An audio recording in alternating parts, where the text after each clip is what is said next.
दोस्तों, जय हिंद, जय भारत। मैं मदन लाल आज़ाद, संयोजक संस्थापक all India bike book taxi union.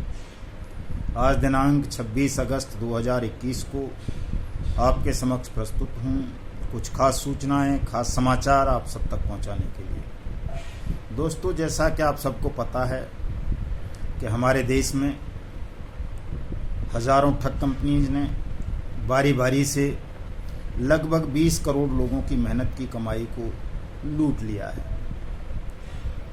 और ये सिलसिला कोई आज नहीं शुरू हुआ है, दशकों से चल रहा है।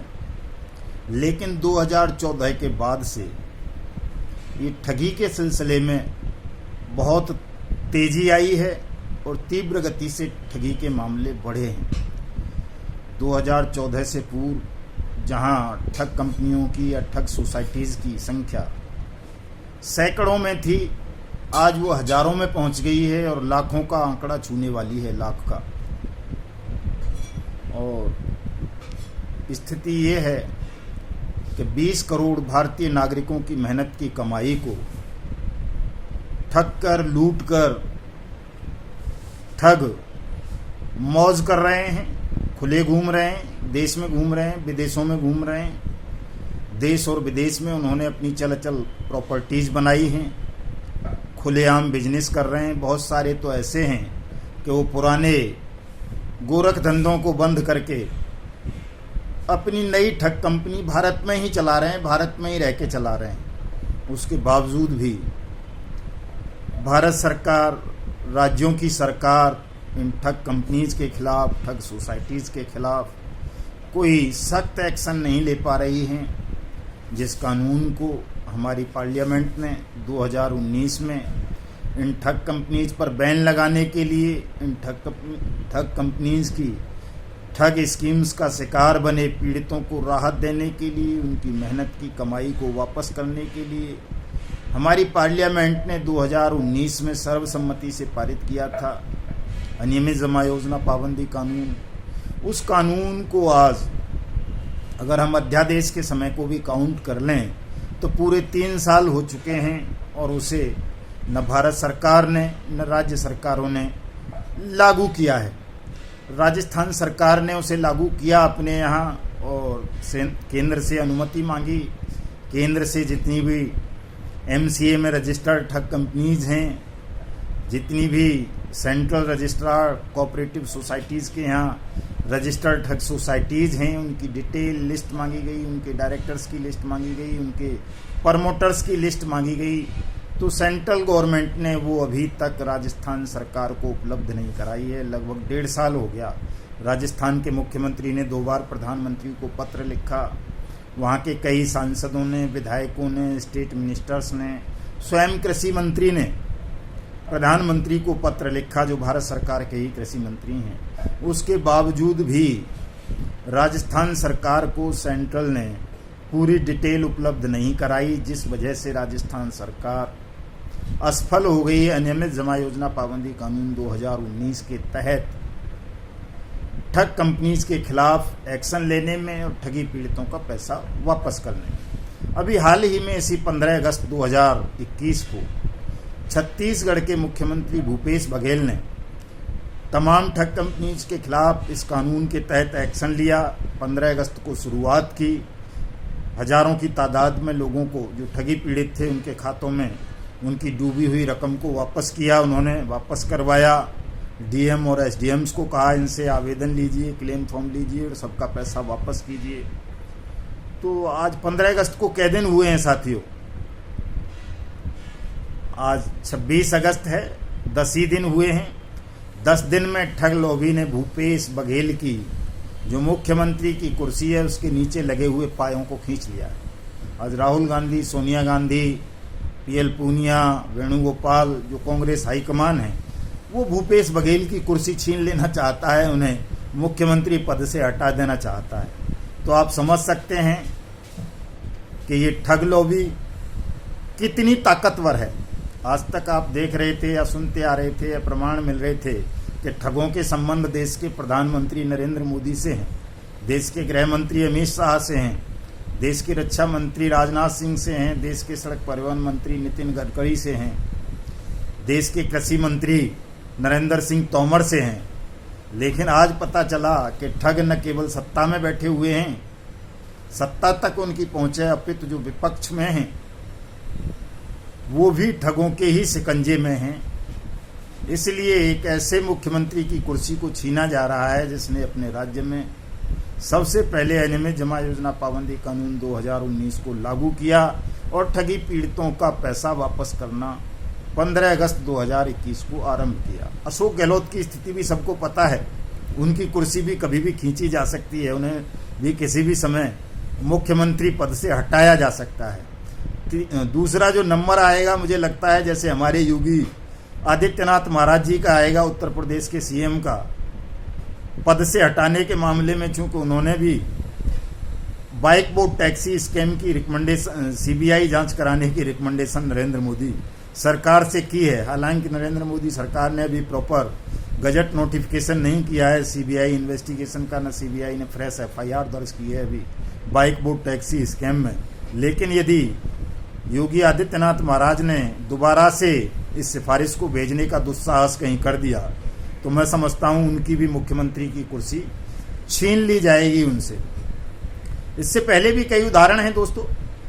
जब एसएसपी कृष्णा वैभव ने अगस्त 2019 में बाइक बोर्ड स्कैम की जांच सीबीआई से करने की रिकमेंडेशन की, 2 बार नहीं 3 बार की उन्होंने, तो तीसरी बार जब उन्होंने कर दी तो उनको सस्पेंड कर दिया गया, उनकी एसएसपी की कुर्सी छीन ली गई। आज पता नहीं वो कहाँ होगा बेचारा।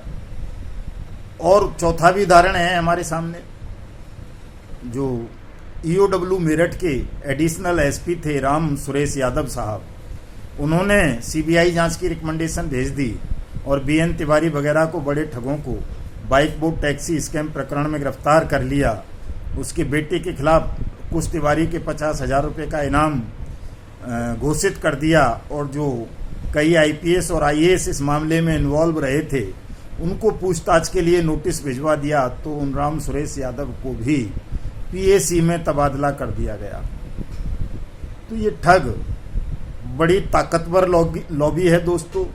हमारे साथियों को लगता है कि ठगों से लड़ना बड़ा आसान है, ठगों से लड़ना आसान नहीं है दोस्तों। ये सत्य का बोझा है और इसे कोई भी ऐसा आदमी नहीं उठा सकता सत्य के वजन को, चूंकि दुनिया का सबका, संसार का सबसे जो भारी वजन है वो सत्य का ही होता है और सत्य के बोझ को उठाने की क्षमता हर किसी में नहीं होती है। इसे तो कोई विरले ही उठा पाते हैं। खास तौर से जो लोग राजनीति में हैं, राजकीय पदों पर बैठे हुए हैं, वो सत्य के बोझ को नहीं उठा सकते, वो सत्य का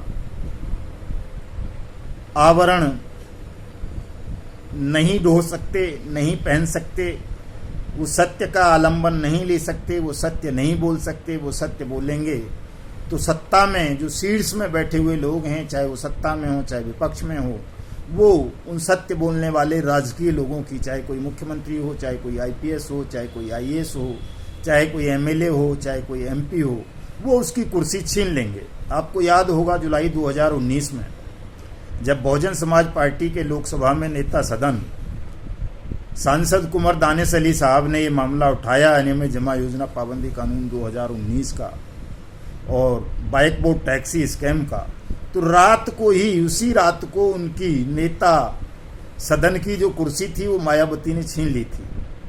क्योंकि बाइक बोर्ड टैक्सी स्कैम में मायावती के भाई के खातों में भी 400 करोड़ रुपए का ट्रांजैक्शन हुआ है।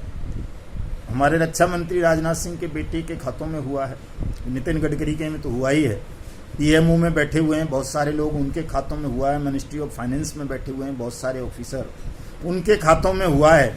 और एक और वो जो हमारा जो ये ईडी का एक डायरेक्टर था, उसको भी इस्तीफा देने के लिए विवश होना पड़ा है। उसे भारतीय जनता पार्टी राजनीति में ला रही है, एमएलए का चुनाव लड़ाएगी, जो बाइक बोर्ड टैक्सी स्कैम की जांच कर रहा था, लखनऊ में तैनात था, नाम मेरे दिमाग से निकल रहा है उसका। तो कुल मिला के दोस्तों मैं आपको ये बताना चाहता हूँ आज के इस वीडियो संदेश के माध्यम से कि ये जो नूरा पहलवान हैं, जो राजनीति में हों, चाहे मीडिया में हों, चाहे प्रशासन में हों, ये इस लड़ाई को नहीं लड़ सकते ठगों वाली को। चूँकि आपको सबको पता है आदर्श क्रेडिट कोऑपरेटिव सोसाइटी की लॉन्चिंग स्वयं प्रधानमंत्री ने की, बहुत सारी ठग कंपनीज कांग्रेस के नेताओं की हैं। वो जो प्रीतम सिंह विधायक है पंजाब का, उसकी एक कंपनी है GCA marketing. Bike boat taxi scam में कांग्रेस के विधायक जोगिंदर अवाना का शेयर रहा है, उसके खिलाफ FIR है। नितिन गडकरी केंद्रीय मंत्री के खिलाफ FIR है 123/19 दिल्ली पुलिस की EOW की। और बहुत सारे लोगों के खिलाफ ऐसी FIR हैं। मुकेश खन्ना हैं, रजा मुराद है, जो फिल्मी एक्टर हैं, बड़े बड़े लोग हैं, उनके खिलाफ इन ठगी स्कैम्स में FIR हैं, मुकदमे हैं।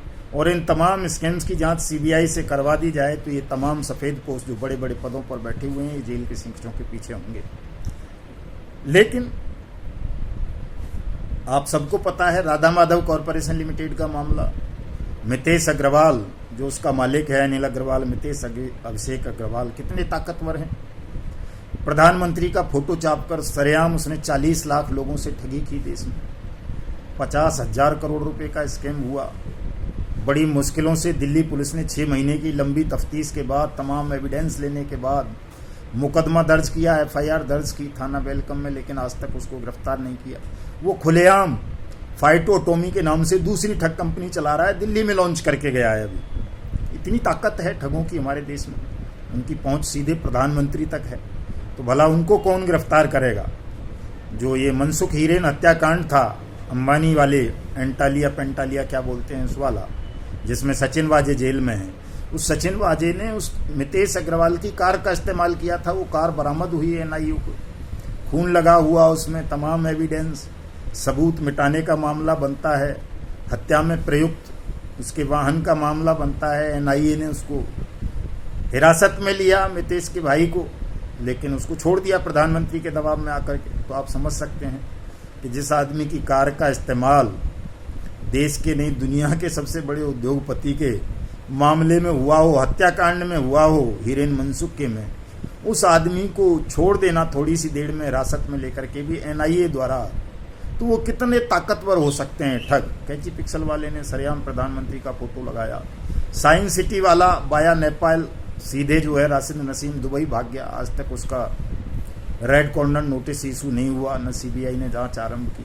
तो ये जितने भी इस तरह के ठगी प्रकरण हैं वो कोई मामूली प्रकरण नहीं है, मामूली मामले नहीं हैं। जो साथी ये उम्मीद करते हैं, दिन रात अपील कर रहे हैं प्रधानमंत्री से या गृह मंत्री से या राहुल गांधी से या दूसरे लोगों से कि वो उनकी मदद करें, उनकी डूबी हुई पैसे को वापस दिलाएं, या जो मीडिया से ये उम्मीद रखे हुए हैं कि मीडिया भी इन मामलों में उनकी मदद करेगा, तो ये बड़ा असंभव सा मामला है दोस्तों।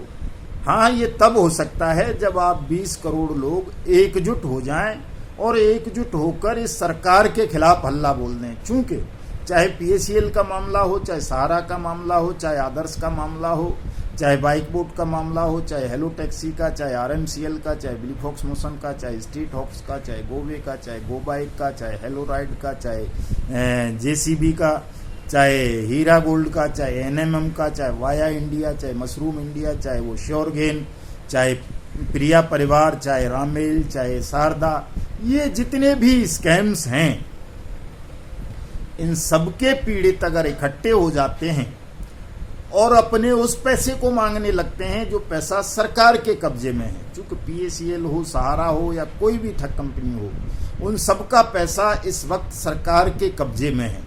सरकार आपका पैसा रिलीज नहीं कर रही है, आपको वापस नहीं कर रही है। तो ठगों से लड़ाई नहीं है इस वक्त लड़ाई है दोस्तों सरकार से, बेईमान सिस्टम से। चूंकि हमारा सारा पैसा सरकार की एजेंसीज के पास है, चाहे वो ED के पास हो, EOW के पास हो, CBI के पास हो, किसी पुलिस एजेंसीज के पास हो, चाहे किसी सीरियस फ्रॉड इन्वेस्टिगेशन एजेंसी के पास हो, चाहे किसी क्राइम ब्रांच के पास हो, चाहे किसी अन्य SEBI के पास हो, चाहे किसी लोढ़ा कमेटी के पास हो, चाहे कोऑपरेटिव सोसाइटी रजिस्ट्रार के पास हो। ये हमारा पैसा सरकारी एजेंसी के पास, सरकार के खातों में है, और ये पैसा हमें अब सरकार से वापस मिलना है। लेकिन ये मिलेगा तब जब हम इस सरकार के खिलाफ हल्ला बोल अभियान शुरू करेंगे। पहले भुगतान फिर मतदान का नारा बुलंद करेंगे तमाम लोग मिलकर के, और इस अनियमित जमा योजना पाबंदी कानून 2019 को लागू करवाने के लिए दिन और रात एकजुट होकर समन्वित प्रयास करेंगे, आवाज उठाएंगे लाखों की तादाद में दोस्तों, चूँकि 20 करोड़ साथी हैं हमारे ठगी पीड़ित, जिनकी ज़िंदगी तबाह हो चुकी है। आप तमाम साथियों को एकजुट होना पड़ेगा, समन्वित प्रयास करना पड़ेगा। तमाम साथी ट्विटर हैंडल क्रिएट कीजिए, फेसबुक पर आईडी बनाइए, व्हाट्सएप से जुड़िए, एक दूसरे को फॉलो कीजिए, एक दूसरे के ट्विटर हैंडल को ज्वाइन कीजिए, एक दूसरे की फेसबुक आईडी को, पेज को ज्वाइन कीजिए, यूट्यूब पर दिन रात वीडियो अपलोड कीजिए। बताइए सारी दुनिया को कि किस तरह से हिंदुस्तान में 20 करोड़ लोगों की ज़िंदगी को तबाह कर दिया गया, उनकी मेहनत की कमाई को छीन लिया गया और उनके पैसे को ये तथाकथित ईमानदार छदम राष्ट्रवादी मोदी की सरकार वापस नहीं कर रही है। कई सालों से लगातार 2014 से नहीं कर रही है। सेबी PACL मामला है, 2016 में सुप्रीम कोर्ट ने कहा पैसे वापस कर दो, नहीं किया आज तक। 2012 में सहारा का मामला सुप्रीम कोर्ट ने डिसाइड कर दिया कि सबका पैसा वापस करो, लेकिन सेबी किसी का पैसा वापस नहीं कर रहा। सेबी कौन है? भारत सरकार की एजेंसी है। आदर्श क्रेडिट के मामले में और दूसरे मामलों में सभी में लगभग सुप्रीम कोर्ट कह चुका है कि सबका पैसा वापस करो, लेकिन गवर्नमेंट ऑफ इंडिया कोई भी मैकेनिज्म ऐसा विकसित नहीं कर रही कि सबका पैसा सरलता से वापस हो। ये तभी पैसा वापस होगा जब आप तमाम लोग एकजुट होंगे, और एकजुट होने का सबसे अच्छा माध्यम है सोशल मीडिया। इस पर एकजुट हों और 31 दिसंबर 2021 की रात्रि से, जब नए साल की शुभारंभ हो 2022 की, हम एक ज़बरदस्त हल्ला बोला आंदोलन नरेंद्र मोदी सरकार के खिलाफ बोलें और इनको विवश कर दें कि यदि आपने हमारा पैसा हमें वापस नहीं किया तो हम आपको वोट नहीं देंगे, आपके इस ठग साम्राज्य को उखाड़ फेंकेंगे। दोस्तों, आज के इस एपिसोड में इतना ही। शेष बातें रात को फेसबुक लाइव पर होकर के करूंगा मैं 8 बजे से रात्रि 10 बजे तक। आज फेसबुक पर लाइव रहूंगा, आप तमाम लोग ज्वाइन हो। जय हिंद, जय भारत।